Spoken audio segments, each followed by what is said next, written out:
अब हाँ साहब, मेरा आपके लिए भी एक पैगाम है। अगर अब आप पीछे हटते हैं, अब आप प्रॉपर्टी डीलरों के साथ बैठ के डीलें करते हैं या इन पीडीएम की जमातों के साथ बैठ के डीलें करते हैं, तो अब आपका भी एहतसाब होगा। फिर ये पाकिस्तान की अवाम फिर आपका भी एहतसाब करेगी। आपने अब अगर इनके साथ डील की, अब अगर आपने न्यूट्रलों के साथ बैठे कि न्यूट्रल ही डेट देंगे तो इलेक्शन होंगे, अब अगर आप न्यूट्रलों की मदद के साथ पाकिस्तान के इक़्तिदार में आए, ये यहाँ फ़ौज का दायरा चलाएंगे या डिप्लोमेसी चलाएंगे या DHA के प्रॉपर्टी डीलर बनेंगे, इन तीनों में से एक ही काम करेंगे। ये तीनों नहीं कर सकते।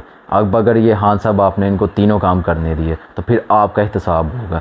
फिर ये पाकिस्तानी अवाम के हाथ आपकी जानिब बढ़ेंगे। आपने पाकिस्तानी अवाम के साथ ये वादा किया कि रजीम चेंज ऑपरेशन किया गया है, रजीम चेंज ऑपरेशन करके मुझे हुकूमत से निकाला गया है। पाकिस्तान की अवाम ने आपकी बात को माना है। अगर अब आप ऐसा करेंगे तो फिर पाकिस्तान की अवाम आपका भी एहतसाब करे।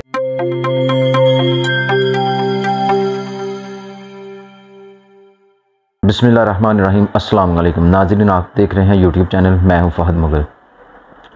नाज़रीन, अब हम देख रहे हैं कि इस गवर्नमेंट के पास ना तो कोई प्लान बचा है, ना इनके पास कोई नारा बचा है, ना इनके पास कोई अब चूड़न बचा बेचने के लिए। तो अब इन्होंने एक नया पंडोरा शुरू कर लिया, नया एक नारा लेके आने लगे, नया चूड़न लेके आने लगे मार्केट के अंदर, जिसको हम फॉरेन फंडिंग का केस है। इनका प्लान ये है कि पाकिस्तान तहरीक इंसाफ का फॉरेन फंडिंग का जल्दी से अपनी मर्ज़ी का फ़ैसला कराया जाए और इसको बैन कर दिया जाए, या इमरान खान को बैन कर दिया जाए, या इमरान खान को नाअहल कर दिया जाए। इनका ये प्लान है, क्योंकि इसके अलावा इनका कोई प्लान नहीं है। कोई इनके पास महंगाई को कंट्रोल करने के लिए कोई प्लान नहीं है, कोई इनके पास पाकिस्तान की मैशत को चलाने का प्लान नहीं है। इनके पास अब सिर्फ प्लान बचा है तो अपने केसेस ख़त्म करने के लिए, अपने डॉलर मुल्क से बाहर भेजने के लिए, अपनी प्रॉपर्टियां बचाने के लिए और इमरान खान को नाअहल करने के लिए। इसके अलावा इनके पास अब कोई प्लान नहीं है। तो अब इन्होंने 1-2 माह के अंदर यही एग्जीक्यूट करना है और इसी के ऊपर अमल दरामद करवाना है। इनका मार्केट के अंदर एक नया ट्रेंड शुरू करने जा रहे हैं। वो ये करने जा रहे हैं कि एक तरफ से ये अदलिया के ऊपर तनकीद करके प्रेशर बढ़ाएंगे और दूसरी साइड से ये इमरान खान के खिलाफ फॉरेन फंडिंग का केस का फ़ैसला कराने के लिए इलेक्शन कमीशन के ऊपर भी ज़ोर डालेंगे, प्रेशर डालेंगे। तो अब होना ये चाहिए कि जब फॉरेन फंडिंग केस डिसाइड होने ही जा रहे हैं तो क्यों ना ऐसा हो कि पाकिस्तान तहरीक इंसाफ को भी डिसाइड किया जाए, पाकिस्तान पीपल्स पार्टी का केस भी डिसाइड किया जाए और पाकिस्तान मुस्लिम लीग नून का भी ये डिसाइड किया जाए। होना तो ये चाहिए, तीनों केसेस को इकट्ठा डिसाइड किया जाए, एक ही टाइम पे, एक ही दिन पे इन तीनों के फ़ैसले आएँ और आवाम को दिखाया जाए कि इन तीनों पार्टियों में से किसने सबसे ज़्यादा फॉरेन फंडिंग ली है, किसने सबसे ज़्यादा मुल्क के साथ गद्दारी की है, किसने सबसे ज़्यादा इस मुल्क के साथ लूटा है, किसने सबसे ज़्यादा इसराइल में अपने ताल्लुकात बनाए हैं, किसने सबसे ज़्यादा फंडिंग यहूदियों से ली है। होना तो ये चाहिए ना कि आवाम के सामने सारे हक़ाइक़ आने चाहिए। लेकिन होने क्या जा रहा है? होने ये जा रहा है कि इनकी मर्ज़ी का फ़ैसला इन्होंने लेना है कि पाकिस्तान तहरीक इंसाफ को रोकने के लिए हमारे पास अब कोई सिस्टम बचा नहीं है इनके पास। तो जो सिस्टम बच रहा है वो यही है कि PTI के ख़िलाफ़ हमने सिर्फ फॉरेन फंडिंग का फ़ैसला करवाना है। अगर 5 साल पीछे हुकूमत करने के बाद, अभी हुकूमत में आने के बाद आपके पास अगर यही प्लान है कि आप किसी ना किसी तरह इमरान खान को रोक लें, तो फिर आपका बेड़ा गर्क ही है। आपने फिर सियासत नहीं सीखी। फिर वो सही उसने कहा जरदारी ने, एक जरदारी सब पे बाड़ी, फिर वो जरदारी ने आपको सही रंधा फेर दिया। उसने आपकी सियासत का जनाजा निकाल दिया। उसने आपके साथ वो बदले लिए हैं जो आप उसके साथ करना चाहते थे। आप उसको घसीटना चाहते थे, उसने आपको घसीट दिया। आप उसको चाहते थे इक़्तिदार ना मिले, उसने आपको इक़्तिदार से निकाल दिया। आप उसको चाहते थे कि वो पाकिस्तान की आवाम के सामने गंदा हो जाए, उसने आपको गंदा कर दिया। सारा कुछ आपसे करवाया है और खुद वो आराम से याशी कर रहा है। अब आप जितना मर्ज़ी ज़ोर लगा लें, पाकिस्तानी अवाम आपके किसी चूड़न में नहीं आएगी। ज़िमनी इलेक्शन पाकिस्तानी अवाम का मुँह बोलता सबूत है। पाकिस्तानी अवाम ने भरपूर इमरान खान और उसकी पार्टी के ऊपर इत्मीनान का इजहार किया। आप चाहे न्यूट्रलों की मदद लें, चाहे DHA वालों प्रॉपर्टी डीलरों से मदद मांगें, चाहे आप यहूदियों से मदद मांगें, चाहे अमेरिका से मदद मांगें, अब आपकी मदद कोई मुल्क नहीं करेगा। आप जिसकी मर्ज़ी मदद लेके आ जाएं, आप जिसको मर्ज़ी साथ लेके आ जाएं, अब आपकी सियासत का जनाजा निकलेगा और ये जनाजा पाकिस्तानी अवाम निकालेगी और साथ DHA के प्रॉपर्टी डीलरों का भी जनाजा निकलेगा। अब ये पाकिस्तानी अवाम स्टैंड लेगी और ये पाकिस्तानी अवाम अब आपको स्टैंड लेती हुई नज़र आएगी। तो अब आते हैं जी, फॉरेन फंडिंग केस है क्या जो पाकिस्तान तहरीक इंसाफ के ऊपर इन्होंने बनाया। तो इस जिसकी बुनियाद बना कर ये समझ रहे हैं कि पाकिस्तान तहरीक इंसाफ को बैन कर दिया जाएगा या सियासत से आउट कर दिया जाएगा। फॉरेन फंडिंग केस जो इन्होंने पाकिस्तान तहरीक इंसाफ के ऊपर बनाया, इसके अंदर इन्होंने ये कहा जी कि पाकिस्तान तहरीक इंसाफ ने फ़लाँ मुल्क से, अमेरिका से, इज़राइल से फॉरेन फंडिंग ली है, यहूदियों से पैसे इकट्ठे किए हैं, पार्टी को फंडिंग की गई है। अब जब ये केस चलना शुरू हुआ तो उसके अंदर बहुत सारे हक़ाइक़ आए। अकबर एस बाबर ने बहुत सी चीज़ों का इसके अंदर हवाला दिया, बहुत से इंकशाफात किए, वो सारे अवाम के सामने आ चुके हैं। अब एक फ़ाइनेंशियल टाइम्स ने एक आर्टिकल लिखा कि जी पाकिस्तान तहरीक इंसाफ को जो फंडिंग होती आई है वो पाकिस्तानी बोर्न ब्रिटिश पाकिस्तानी है जिसने पाकिस्तान तहरीक इंसाफ को फंडिंग की है। अब इस लिहाज से अगर देखा जाए तो जो फॉरेन रेमिटेंसेस हैं वो भी फिर फॉरेन फंडिंग में ही आएंगी। अब अगर हम इस चीज़ को देखें कि ये जो फॉरेन फंडिंग का कह रहे हैं ये तो फिर रेमिटेंसेस में आ जाता है, तो ये फॉरेन फंडिंग तो ना हो। इनका ख्याल है कि इस तरह का एक केस बना लिया हुआ है हमने, जिसके अंदर थोड़ा बहुत हमने हक़ाइक़ को मैनिपुलेट कर लिया हुआ है, तो इस तरह के केस बना के तो हम पाकिस्तान तहरीक इंसाफ को सियासत से आउट कर देंगे। तो ये इनकी भूल है। इस चीज़ के लिए इन्होंने अब बहुत सारे इक़दाम करने शुरू कर दिए हैं, जिसकी पहली कड़ी ये है कि इन्होंने इलेक्शन कमीशन के ऊपर दबाव डालना शुरू कर दिया। उसके बाद इन्होंने पाकिस्तान की अदलिया को तनकीद का निशाना बनाना शुरू कर दिया, उनके ऊपर अब दबाव डालना शुरू कर दिया। और तीसरा DHA के प्रॉपर्टी डीलरों के ऊपर भी इन्होंने अब दबाव डालना शुरू कर दिया कि आपने तो हमसे वादा किया था कि इमरान खान को अब हम नहीं आने देंगे, तो अब इमरान खान कैसे आएगा दोबारा, कैसे आ रहा है दोबारा, अब आप अपना वादा निभाएँ।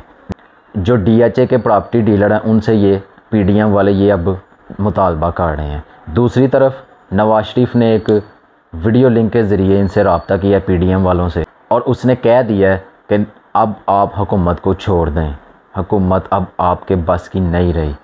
आपने पाकिस्तान का जितना बेड़ागर्क करना था कर दिया, आपने मेरे लिए जितना पाकिस्तान का बेड़ागर्क करना था कर दिया है। अब आप पाकिस्तान की हुकूमत को छोड़ दें, पाकिस्तानी अवाम को मरने दें, और पाकिस्तानी अवाम जैसे है वैसे जलील होती रहे, बस अपने केसेस ख़त्म करें अब जल्दी जल्दी। तो अब इन्होंने दूसरा अपने केसेस ख़त्म करने हैं, और दूसरे नंबर पे जो इन्होंने काम करना है वो पाकिस्तान तहरीक इंसाफ की फॉरेन फंडिंग वाला फ़ैसला लेके आना है। PDM की दीगर जमातें अब हुकूमत से हटने के लिए तैयार हो गई हैं, जिसमें PMLN भी शामिल है और दीगर MQM भी शामिल है, बाप भी शामिल है, ANP भी शामिल है। ये सारी जमातें हुकूमत से हटने के लिए तैयार। PDM वाले अपनी हुकूमत बचानी हो इजलास हो जाता है, अपने केसेस ख़त्म करने हो इजलास हो जाता है, अपने कुर्सियां बचानी हो इजलास हो जाता है, अपनी दौलत बचानी हो इजलास हो जाते हैं, इसराइल में वफ्त भेजना हो इनके इजलास हो जाते हैं, कश्मीर के मामले को दबाना हो इनका इजलास हो जाता है, भारत से तजारत शुरू करनी हो इनका इजलास हो जाता है, इसराइल से राब्ते बढ़ाने हो इनका इजलास हो जाता है, अमेरिका से रब्ता करना हो इनका इजलास हो जाता है। इन्होंने कितने इजलास किए हैं डॉलर को रोकने के लिए, इन्होंने कितने इजलास किए हैं पेट्रोल की कीमत को कम करने के लिए, इन्होंने कितने इजलास किए हैं कि पाकिस्तान की मैशत को चलाने के लिए, पाकिस्तानी मैशत को ठीक करने के लिए। PDM वालों ने कितने इजलास किए हैं महंगाई को कम करने के लिए, लोगों से बोझ कम करने के लिए, लोगों को रिलीफ देने के लिए, कितने इजलास किए हैं। इनके इजलास होते हैं सिर्फ अपनी जेबें भरने के लिए, अपने केसेस ख़त्म करने के लिए, अपनी प्रॉपर्टियाँ बचाने के लिए, और जो DHA के प्रॉपर्टी डीलर हैं उनको रिलीफ देने के लिए कि किस तरह उनको ये रिलीफ दे सकते हैं। PDM वाले तब कहाँ थे जब सैलाब आया है, बारिशें हुई हैं, PDM वाले नहीं निकले बाहर। जब अपनी हुकूमत बचानी है तो बाहर निकलते हैं। ये वो लोग हैं जो पाकिस्तान के दुश्मन हैं, ये पाकिस्तान के मुहाफिज नहीं हैं। अब मेरा पैगाम है DHA के प्रॉपर्टी डीलरों के लिए। DHA के प्रॉपर्टी डीलर्स अब आप सीधे हो जाएं। अगर आप सीधे नहीं होंगे तो पाकिस्तानी अवाम आपको सीधा करेगी, और अब पाकिस्तानी अवाम स्टैंड ले चुकी है। अब या तो आप DHA के प्रॉपर्टी डीलर बनेंगे या आप पाकिस्तान की आर्मी होंगे। अब दोनों काम इकट्ठे नहीं होंगे। आपने जितना पाकिस्तान को लूटना था लूट लिया। अब ये प्लान बनाने की ज़रूरत है कि कोई भी जनरल रिटायर हो वो पाकिस्तान से बाहर नहीं जा सकता, कोई भी चीफ़ जस्टिस रिटायर्ड हो वो पाकिस्तान से बाहर नहीं जा सकता। जो भी होगा इनका जीना मरना पाकिस्तान के अंदर होगा।